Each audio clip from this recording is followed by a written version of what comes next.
The strength of a nation's currency is based on the strength of that nation's economy. And the American economy is by far the strongest in the world. Accordingly, I have directed the Secretary of the Treasury to take the action necessary to defend the dollar against the speculators. I have directed Secretary Connally to suspend temporarily the convertibility of the dollar into gold or other reserve assets, except in amounts and conditions determined to be in the interest of monetary stability and in the best interest of the United States.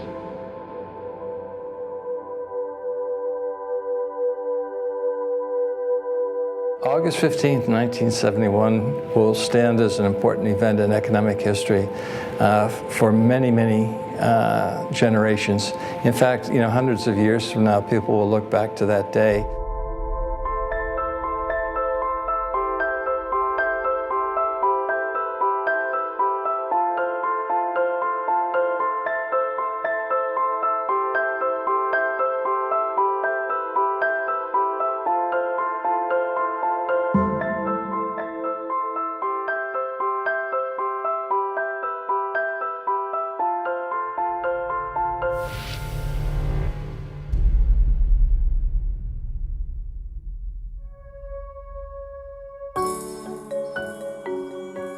The sun rises today as it has a million times before.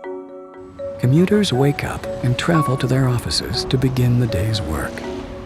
Farmers tend to their crops. Construction workers build new infrastructure.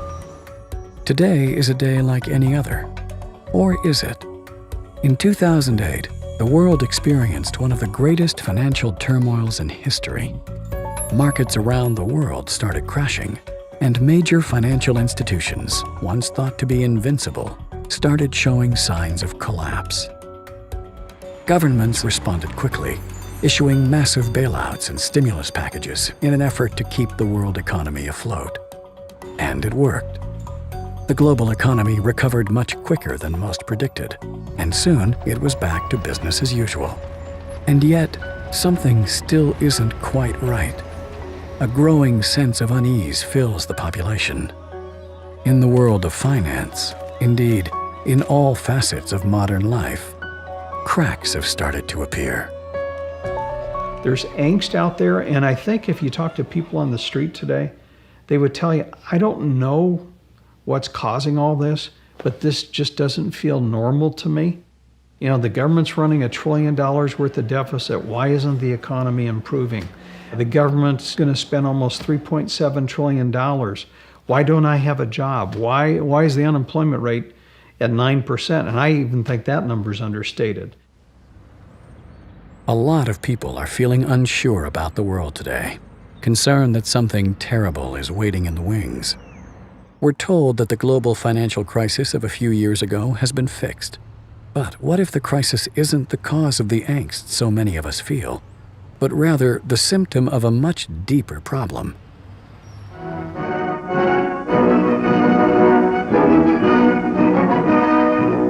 At Bretton Woods, New Hampshire, delegates from 44 allied and associate countries arrived for the opening of the United Nations Monetary and Financial Conference. Our story begins in 1944. With World War II coming to an end, the Allied nations met at Bretton Woods, New Hampshire, to create a new financial system which would stabilize the world once the war ended. With America poised to enter a golden age of prosperity, the U.S. dollar was chosen as the world's reserve currency. The Bretton Woods system was created after the Second World War at the Bretton Woods Conference in New Hampshire. And rather than using gold as the means of exchange between countries, as was the case under the old gold standard, the dollar was going to be used. The dollar was chosen because back then it was as good as gold. Under this new system, countries agreed to fix their currencies to the U.S. dollar, and the U.S. dollar would be tied to gold at a price of $35 per ounce. This meant that countries around the world could trade their currencies for U.S. dollars, which they could then exchange for gold. This created a system where all currencies were essentially backed by gold. To avoid the logistics of shipping physical gold across the world, when countries did exchange their currencies for gold, it was usually stored safely in the U.S. Under the Bretton Woods system, you could exchange your currency or your dollars for gold. Now, it only applied to foreign countries and central banks.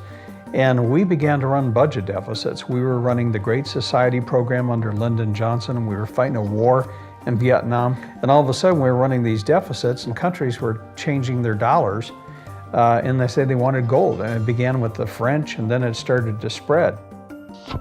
With all the new spending programs in the United States, other countries became concerned that the U.S. was spending more money than it had gold reserves. They started exchanging their dollars for gold and demanded physical delivery, as they felt that there were more dollars being printed than the gold that backed it. To prevent this outflow of gold from American vaults, President Nixon called for an emergency suspension of the gold convertibility system. I have directed the Secretary of the Treasury to take the action necessary to defend the dollar against the speculators. I have directed Secretary Connally to suspend temporarily the convertibility of the dollar into gold or other reserve assets. All of the problems that we see today in the monetary system are a direct result of the decision made in August 15th, 1971, to abandon a fixed link back to gold. What gold did is it provided discipline on governments, provided discipline on government spending. Under the old system, if you ran a budget deficit, then what would happen is gold would flow out of your country until there was a balance again.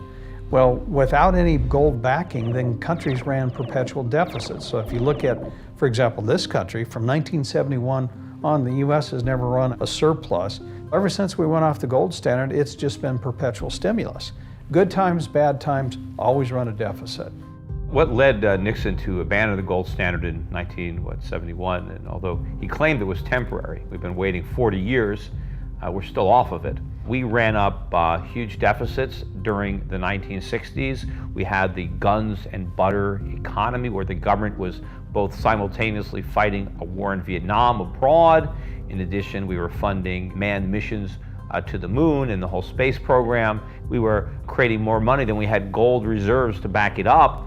And a lot of our foreign creditors saw this and began to demand gold rather than their Federal Reserve notes, because they sensed that Washington simply didn't have enough gold to make its commitment to back the dollar. By removing the link between gold and the U.S. dollar, President Nixon created a system where all currencies were backed by nothing. This is what is known as a fiat currency. Fiat currency is currency that's backed by nothing except government promises. The word fiat is a Latin word, and it basically means currency that's circulating by force. If people have confidence in that currency, and if there's enough government force, that will enable the currency to circulate for a period of time until people lose confidence in the currency. There is no nation on this planet that currently uses money. We all use currency. There will come a day when everybody knows the difference. Money is a medium of exchange, and the way it has evolved is that it's always something of intrinsic value until the modern age, when the politicians say, well, we don't need anything of intrinsic value anymore. All we need is political decree. We can say this is money, this piece of paper is money. Now money has a new characteristic. But underneath it all, there's this same concept in place that nobody ever seems to challenge, and that is that governments have a right to declare something of no value to be money, and you must accept it. That's really the problem, and it's still the problem today. It's destroying the economies of the world. With currencies no longer backed by anything real or tangible, their value was measured only in relation to each other. And because countries with relatively weak currencies could make products cheaply, countries devalue their own currencies to make them desirable trading partners. Every paper currency measures itself against the dollar. So if the dollar goes down, the other central banks respond to that, and they try and intervene in the foreign exchange markets to ensure that the impact doesn't hit their domestic economies. What is a Ponzi scheme? A Ponzi scheme is a fraudulent investment scheme that promises high returns for investors with little or no risk. Sounds too good to be true, right? That's because it is. In a legitimate investment scheme, The money invested is used to build wealth, typically through low-risk ventures like stock or real estate portfolios. Over time, this generates enough income to pay the investor back their initial investment plus some profit. A Ponzi scheme, on the other hand, promises massive returns quickly. How does it accomplish this? Instead of using the money invested to build wealth, a Ponzi scheme simply brings in more investors to pay off the previous investors. And because these new investors have also been promised large returns, the scheme must then find an even bigger group of investors to pay them off. All the while, the creators of the scheme are skimming cash from each group of investors. Because a Ponzi scheme doesn't generate any wealth itself, it must constantly bring in larger and larger groups of investors to keep functioning. Eventually, no more new investors can be found, or large numbers of previous investors all cash out at the same time, and the scheme collapses in on itself. By this time, the perpetrators of the scheme have siphoned off tremendous amounts of money for themselves, while the investors are left out of pocket and out of luck. Without a fixed link to gold, the U.S. Treasury has been able to borrow and spend as much money as it wanted. When the U.S. government needs money, it takes out a loan with the Federal Reserve. The Federal Reserve prints the currency required for the loan, and in return receives an IOU from the U.S. Treasury. These IOUs are called government bonds. With the money provided from these loans, or bonds, the U.S. government pays its bills and obligations. Meanwhile, the U.S. Treasury and the Federal Reserve work closely together to sell these bonds at auction, where foreign central banks, pension funds, and even individuals buy these U.S. government loans. And why wouldn't they? Loaning money to the U.S. government is virtually a risk-free investment. But if the loans are spent on bills and paying off previous loans, where does the government get the money to pay back the current loan and the interest that is charged on it? Is investing in a U.S. government bond simply one small part in a giant Ponzi scheme? The Federal Reserve System is definitely a Ponzi scheme.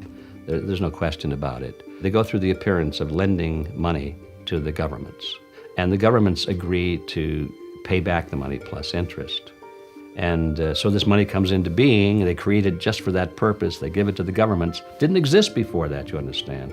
Central banks just make it out of nothing and click a few keys on a keyboard of a computer, and the Treasury of the United States government now has another $1 trillion that it can spend. That's where that money came from. And so that creates a liability on the part of the federal government to pay it back, plus interest. Now think about that, plus interest.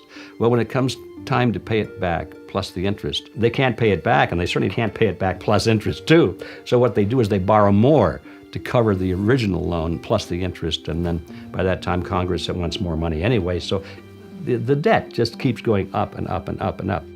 Under the current monetary system, we borrow all of our currency into existence, and we promise to pay it back plus interest.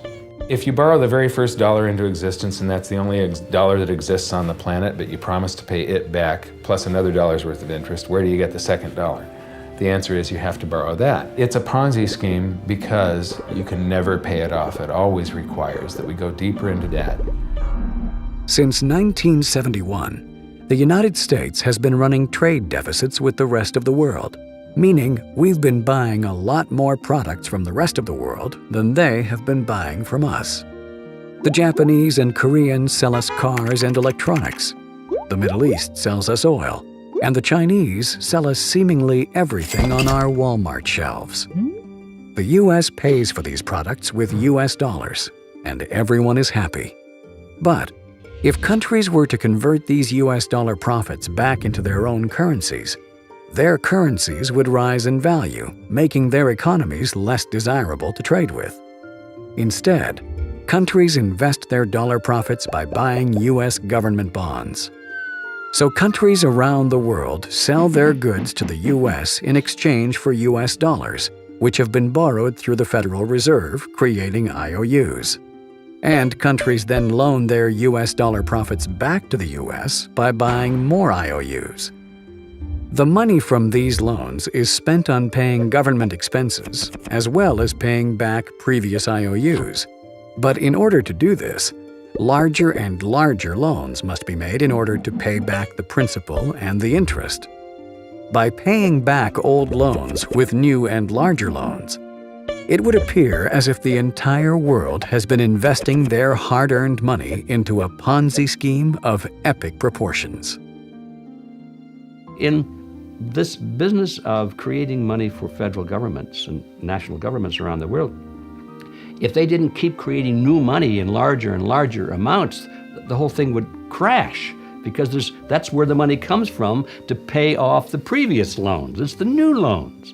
So that's why it's a Ponzi scheme. It's a classic Ponzi scheme. In order for the U.S. economy to function, we have to borrow more and more money from the rest of the world. And the more money they loan us today, the more money they have to loan us in the future. And if they ever stop loaning, the whole thing collapses and we can't pay them back. Every Friday night, Julia's job is to compare the grocery prices of our neighborhood stores for Saturday morning shopping. There are 5 big neighborhood markets within a couple of blocks of our house, and Julia spreads her shopping around, going where the prices are lowest and the quality best. Remember when a chocolate bar cost a quarter? When you could fill your car up for $5 and feed a family of 6 for $35 a week? Whatever happened to those days? Without anything tangible backing currencies, governments could borrow and print as much currency as it wanted. This has gradually led to the value of our currency being eroded. With the creation of all this money, that dilutes the value of all of the dollars that were out there before, so that the purchasing power of the dollar gets crowded down, and we used to be able to buy a gallon of gas for 31 cents. Now it's hitting around $5. The average guy in the street is affected by inflation because of the loss of purchasing power. And as a consequence, his standard of living is declining if he can't keep up with the inflation rate. In many measures of a standard of living, Americans today are actually worse off. You can take my grandparents. My grandmother never worked, despite the fact that my grandfather was a carpenter. And they had 8 children. Could a carpenter, somebody without even a high school diploma, just working in a blue-collar job, support a wife and 8 kids today? Not a chance. With inflation rising faster than incomes, people were forced into more and more drastic measures to maintain their standard of living. With each new day, the work of a family begins again. When we went off gold backing of the dollar, what used to happen prior to that is the husband went to work, the wife stayed at home, raised the family. Because of inflation in the 70s, the wife went to work. So now you had 2 incomes that were necessary to produce and buy the same goods and services. In the 90s, we stopped saving. The savings rate basically got down to 0 because people were spending. They couldn't save in order to buy the same goods and services. Then we got to the last decade. The wife was already working. The savings were down to 0. They borrowed money. And so we've gone from 2 earners getting rid of our savings rate to borrowing money to keep pace with inflation. The average person is now forced to borrow well beyond their means, getting themselves deeply into debt. At first, this was to maintain a nice standard of living, but slowly, it has become necessary just to survive.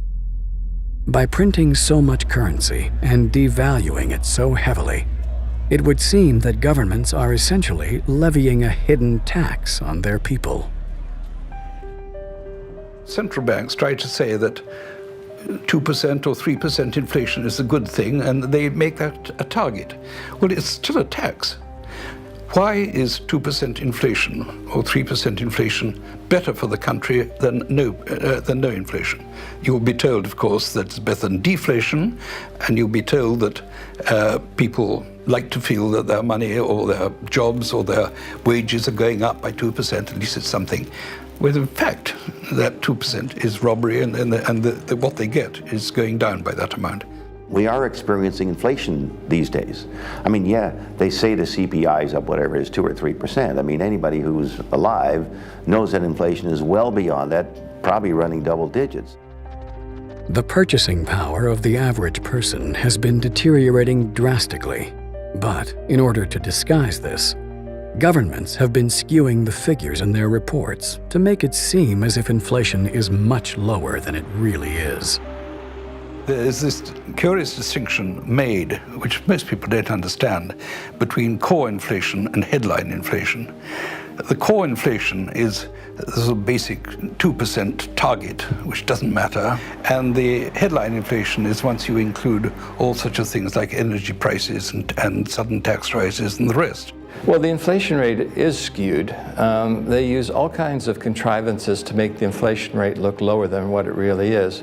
If the U.S. government were using the same CPI model that they did when President Carter was in the White House in the late 1970s, the inflation rate today in the United States would be 9 or 10%. That's how badly the currency is being debased. Now, the reason why they do that is there are a lot of inflation-adjusted responsibilities that the U.S. government has to pay out money to, for example, people on the Social Security system on an inflation-adjusted basis. If they keep the inflation rate low, according to their own statistic, that means they're paying out less. That means the government budget deficit is less. A thriving metropolis, Toledo is one of the world's greatest glass processing centers. In Akron, the state's 5th largest city, that story deals primarily with rubber. Akron is the rubber manufacturing capital of the nation and the world. Her very name is synonymous with rubber. In a global economy where currencies are measured only against each other, countries are able to artificially lower the value of their own currency, making their industries more competitive. A country with a weak currency can make products cheaper, causing entire industrial centers to move overseas. This effect has been seen countless times in cities around the world, some of which still haven't recovered from the loss of their industrial base. I think the guy on the street he's kind of frustrated. They go, gosh, I went to college, I don't have a job, I can't get a job, I spent all this money, I've got student loans, it's costing me more to live.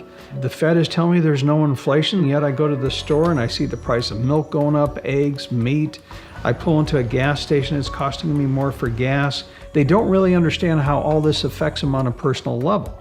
And that's why I think they're frustrated, because there isn't an educational system that explains that, look, when you print money, when you have nothing backing it, and when you debase it, you have all the side effects that you see.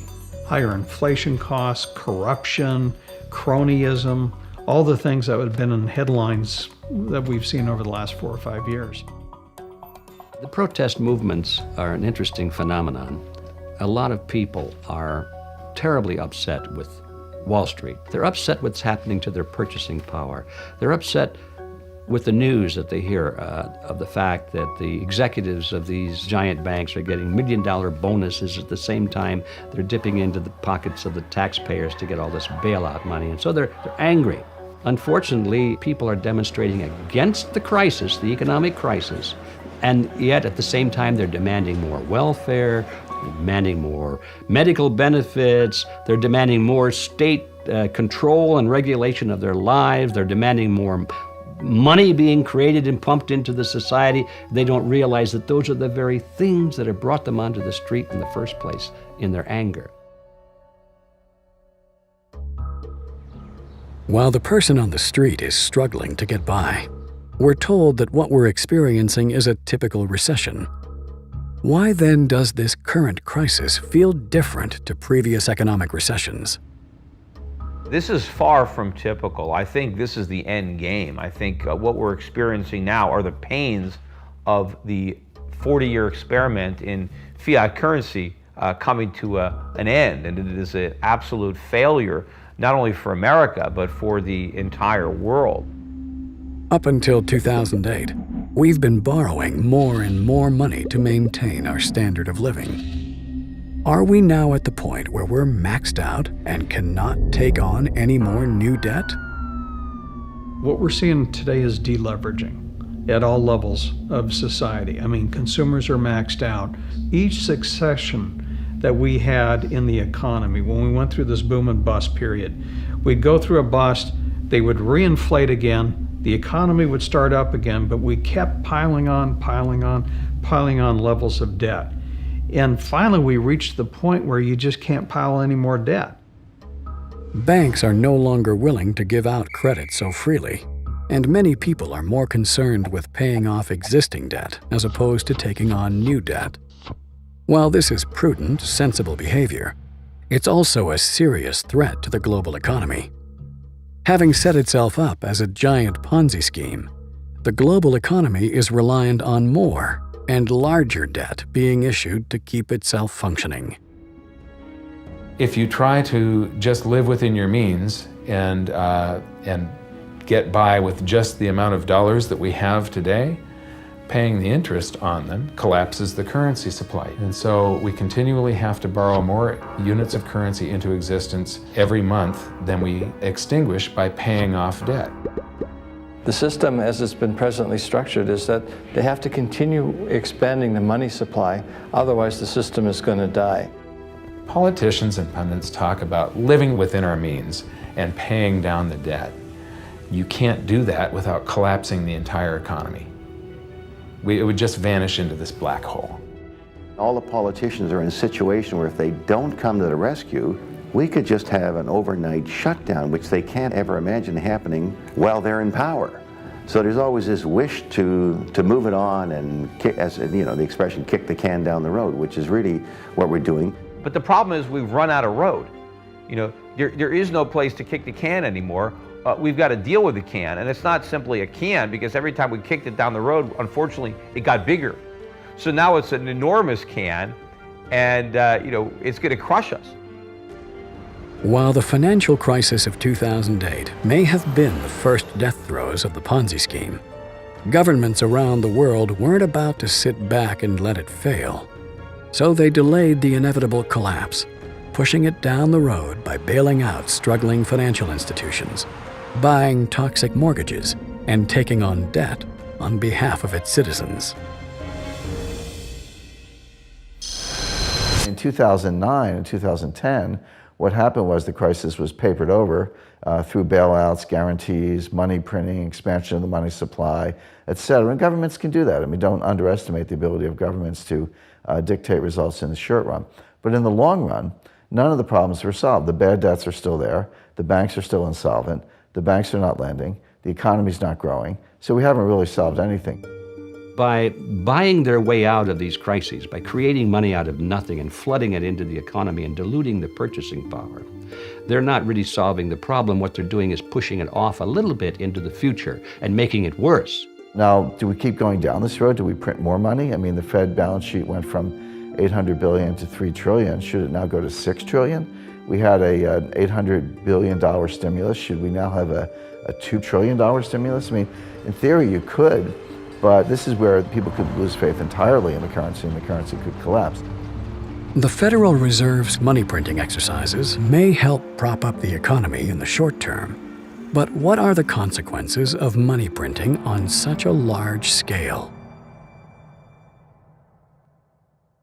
I think you're going to see a very rapid decline in the value of the dollar in a matter of days, whether it's 20%, 30%, 40%. A lot of people have been buying the dollar as a safe haven. You know, when they find out that there's no safety there, in fact, they need a safe haven from the dollar. I mean, right now the dollar is benefiting from the fear trade. Well, what if the fear trade is afraid of the dollar?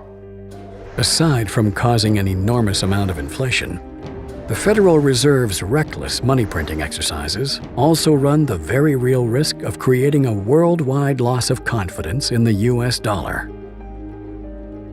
I think a currency crisis is highly likely, but it'll be very difficult to know exactly what will cause it and when. I think it'll be something unforeseen.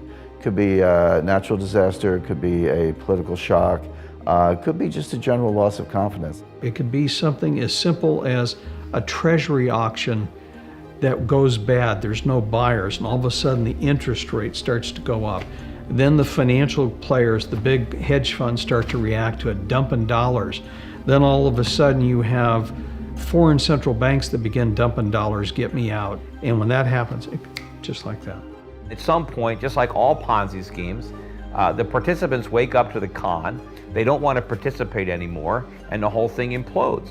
Now, you know, when private factors, when people who are voluntarily participating, foreigners, foreign central banks, when they stop buying, the one difference is the Federal Reserve can come and supply the demand for the people who are waking up to the Ponzi nature of what we're doing. But of course, when the Fed becomes the only buyer, that's the end game, or be the beginning of the hyperinflation. Hyperinflation is a rapid increase in the inflation rate, so much so that people lose faith in the currency, and you see what is in effect a flight from the currency. Defeated Germany has a runaway inflation. In Germany, the mark becomes so worthless, it is used to paper walls or to light stoves. What happens is the government spends so much money forcing it to borrow, it gets to the stage where it's borrowing more money than the market is willing to lend to it. The central bank then steps in and turns that government debt into currency.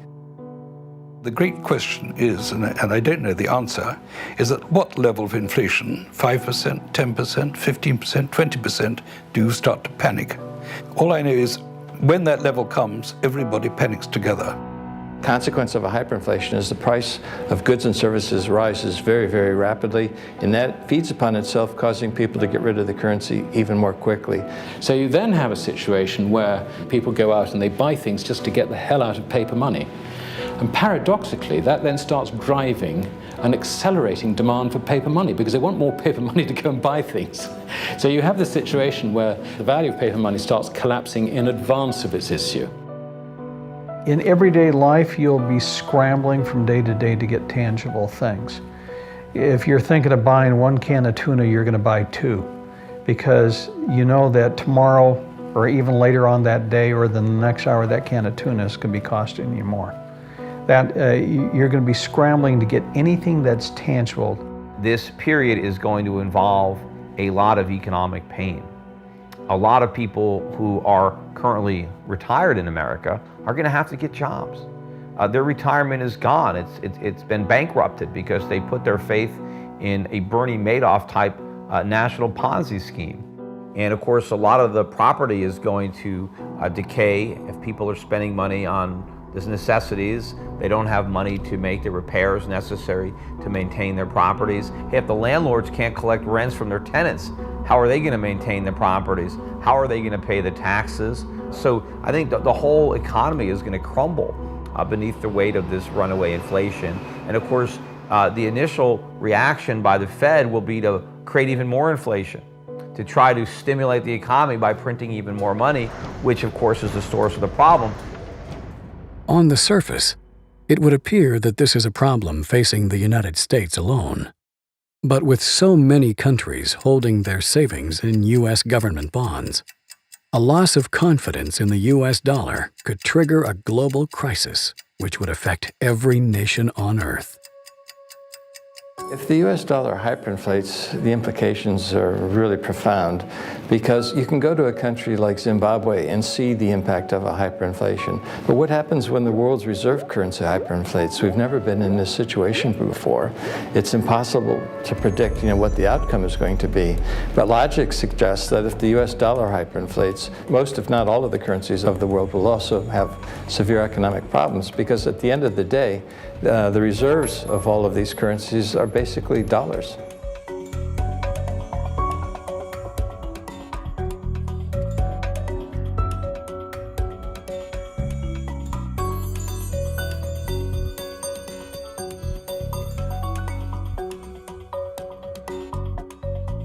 There have been dozens and dozens of currency collapses since the end of the Second World War, and they all result from the same thing, bad policies, bad management. And the U.S. right now is pursuing bad policies. Central bank is doing a bad job managing the currency. And as a consequence, it's inevitable that the dollar is going to collapse. It's on this road that I call the fiat currency graveyard. The markets, the private sector, however you like to decide it, people, they suddenly sort of move in a herd instinct, they suddenly sort of understand things. And this can happen overnight. I mean, it really can. So the timing of this is, I think, very difficult, if anything, impossible for us to say. But I would point out that there is the danger that, I use a metaphor, one morning we will wake up and find that we are in a very different world. It may not be one morning, it may be a week, a month, I don't know. But when it happens, I think it'll happen quite quickly, and we won't really be able to predict when. Hyperinflation may be one of several scenarios facing the world today. But history has shown us that whenever a nation tried to run its economy using an artificial fiat system, the end result is always the same: disaster. There is a proven 100% failure rate. There is no exception to this. Fiat currencies always fail. And then 40 years ago, we tried this grand experiment where all the world's currencies became fiat at the same time, when we ended the Bretton Woods system. The world is going to have to extricate itself from this monetary system based on the dollar, because if you want to back your currency, you have to back it with something. You can't back it with nothing. I always think of that old Superman movie where the first one where Lois Lane, she falls off the top of the building and Superman catches her. And he says, "I got you, don't worry, I got you." And she says, "Well, you got me, who's got you?" Well, that's the dollar. Who's got the dollar? It's not Superman. The dollar can't fly on its own. The dollar used to be backed by gold. It was gold that had the dollar. It's like everybody has tethered their ships to the Titanic of currencies. And so we're all going to go down. If there is a loss of confidence in the US dollar, and I think there will be in this decade, it's happened before, it'll just be history repeating, then we'll probably have to go back to something that will instill confidence. And what instills confidence is gold. The only real solution is to go back to a real sound currency. Real money with something behind it. It doesn't have to be gold or silver, but historically that has always been what societies have chosen through trial and error. They've tried this, they've tried that. They always wind up with gold or silver. I think that probably is a clue that it's not a bad way to go.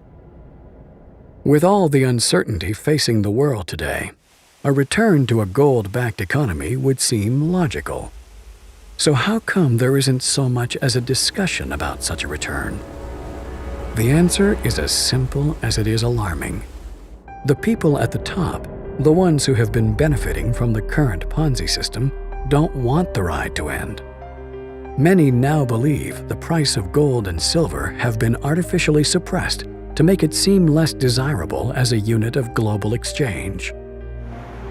What governments try to do is to maintain a low gold price, because by doing that, it makes the dollar look worthy of being the world's reserve currency, when in fact we know the dollar is not worthy of that esteemed position because it's being so badly mismanaged by the United States.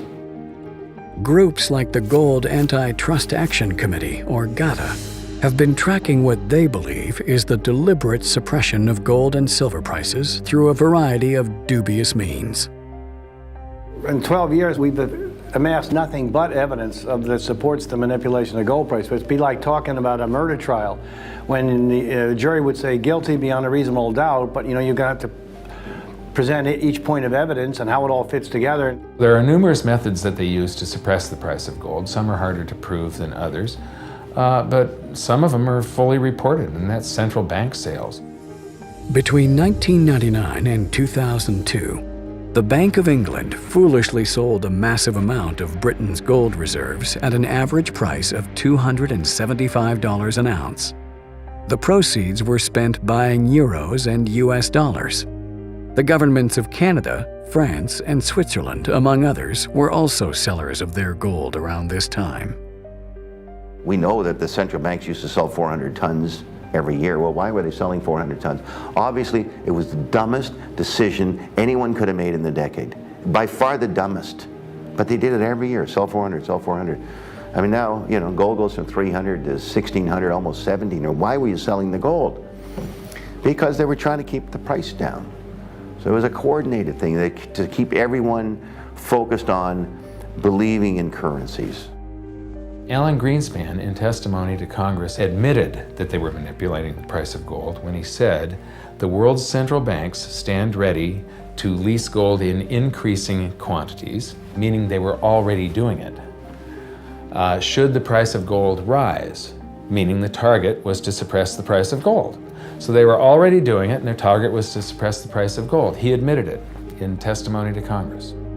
Although central banks are able to sell off their country's gold holdings legally, they may have also been suppressing the price of gold using some other rather questionable means. Some investigators believe that Western central banks have been loaning their country's gold to bullion banks. A bullion bank is an institution that sells gold with the intention of buying it back sometime in the future at a cheaper price. With the proceeds of this sale, these banks have been known to buy U.S. government bonds. While this isn't a problem in itself, central banks report the gold they have and the gold they've loaned to these bullion banks as one item. So while a central bank may claim it has a certain amount of gold in reserves, much of that gold may be on loan to a bullion bank, which may have sold the gold in exchange for government bonds. One means of intervention in the gold market is the lending of gold to so-called bullion banks, and they sell it in the market. This suppresses the price as if the central banks would sell it directly, but this lending does not appear in the book of the central banks. The U.S. Treasury a few years ago changed the way they account for gold, and they're accounting for some of their receivables and their inventory as one line item. So they're accounting for what they actually have and what people owe them as the same thing. And that is basically illegal accounting. It's fraudulent. But why work so hard to keep the price of gold and silver low?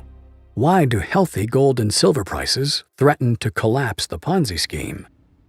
There's this competitive relationship between gold and national currencies because gold is the only competitor to a national currency. You know, gold is money, and these national currencies are money substitutes that circulate in place of gold.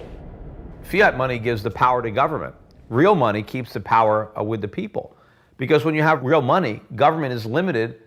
It can only spend what it taxes. And the public will resist taxation. But if the government can simply print and borrow, there's a lot less resistance. And so it's a lot easier for the government to grow when it can promise something for nothing. And so that's what they do. And so gold is what protects the people from the reckless policies of government. Gold is government chaperone. The government wants to be able to do whatever it wants. Gold stands in its way. So yes, gold is an enemy of big government, but it's a friend of freedom. It's a protector of individuals from government. Gold's a competitor to the dollar. When it's going way up, it's a threat for inflation. It's a barometer of the well-being of the United States. Look at gold screaming now and the world's falling apart.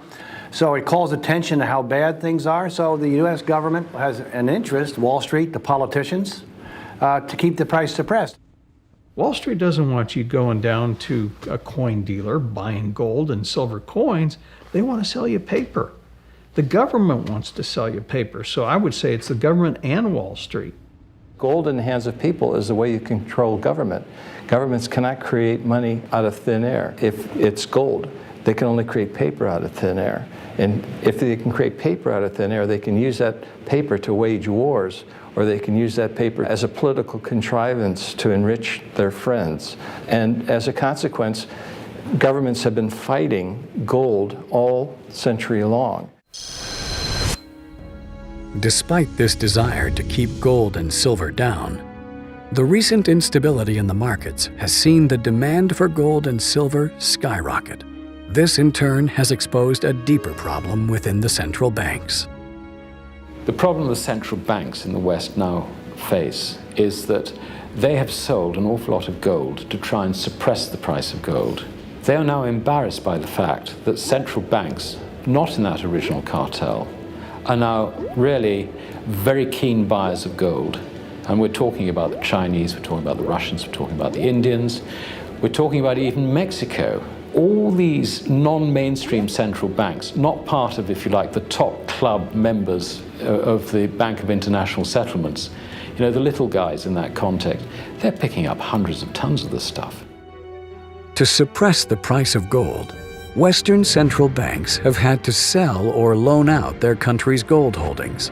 But because the gold they sell rarely leaves their vaults, no one can be certain they aren't selling or loaning out more gold than they physically own.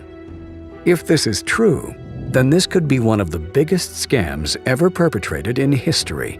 A massive con perpetrated not by individuals, but by entire governments.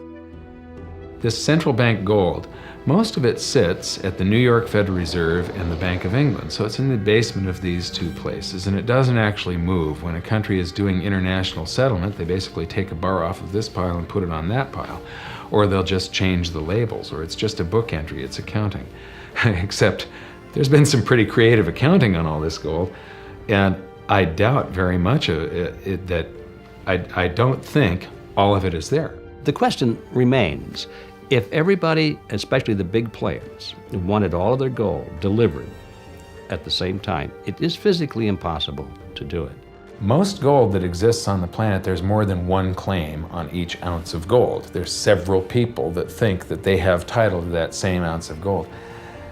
I have said many times, over and over again, if you can't hold it, you don't own it.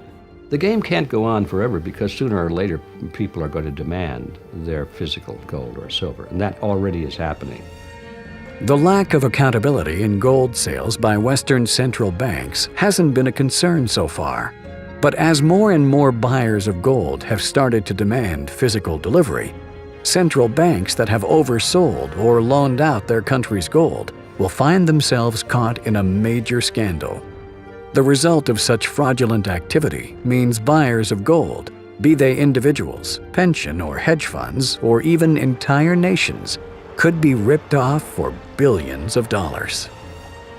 It's a little similar than the Murdoch scandal here at Fox News in London, the Madoff scandal. I mean, it's a very incestuous relationship between press, big money, and the politicians. And unfortunately, these things don't get correct until they blow up. Madoff blew up, Murdoch blew up. The gold market is going to blow up, and I think will be a bigger scandal than either of them because it's a worldwide financial situation.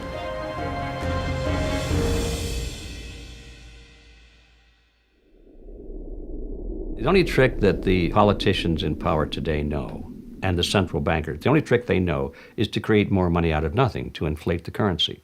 They have no other trick. So as long as we keep looking to them to be our leaders and solve the problem, how can we expect anything else? That's the only trick they know. Because the only other trick there is to stop inflating and to go back to a sound currency. And that would say, they say, oh no, we can't do that. And the reason they can't do that is because it would put them all out of business. They wouldn't be able to continue the Ponzi scheme. Even with cracks forming in the current financial system, the only solutions offered by governments are in fact just more steps down the road to disaster. But while a single person may not be able to save the world, there is still something you can do to protect your family and yourself. You cannot turn to a Ponzi schemer and ask him to run a real business because he doesn't know how. So you can't turn to all of these Ponzi schemers in government who are inflating the currency and say, well, let's solve the crisis in some other way, because they don't know how. So the solution is to quit depending on the same people with the same mentality to solve our problems. If governments won't go back on a gold standard, individuals can go back on the gold standard all by themselves. Politicians can create fiat money at will. That's why it's fiat. So why would you want to put your faith in that? Put your trust in politicians and bureaucrats and central bankers when you could just have something real that has intrinsic value, that is scarce, and that is going to remain scarce. Would you rather have gold or a fiat currency? And we see what's happening in the world, and obviously people are starting to figure out that gold is what's likely to sustain its value way more than a piece of paper is. It's not that the price of gold is going up, is that the value of the dollar is going down. The price remains constant in terms of human effort and purchasing power. An ounce of gold today will buy the same thing it bought 2,000 years ago. An ounce of gold today takes so much human effort to get out and refine the same human effort that it took to do certain things 2,000 years ago. It's the human effort equation that maintains stability. How much effort does it take? Gold is financial insurance. And the thing about it is you own it because you want to be protected. And you just have to have it if you want to have or sleep at night, because there's nothing else. If some catastrophic event happens, and we've seen them, how are you going to be protected? The current financial system may be dying, but where there is chaos, there is also opportunity. As the old model falls apart, the door may be opened for great prosperity. It's clearly not the end of the world. I mean, it's probably not even the end of America. For many countries, this is going to be the beginning of an economic boom, a giant burden being lifting off their shoulders, where the world no longer has to loan trillions of dollars to Americans so that we can continue to consume what we don't produce. When this comes to an end, the world will benefit. So it is not something that we should fear. We should embrace it as a world.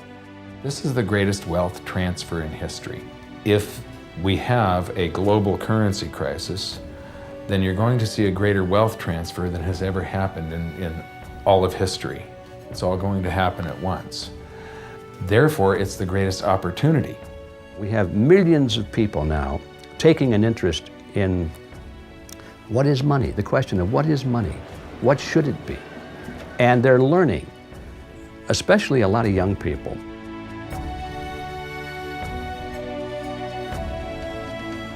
The sun will rise tomorrow, as it has 1,000,000 times before. Commuters will wake up and travel to their offices to begin the day's work.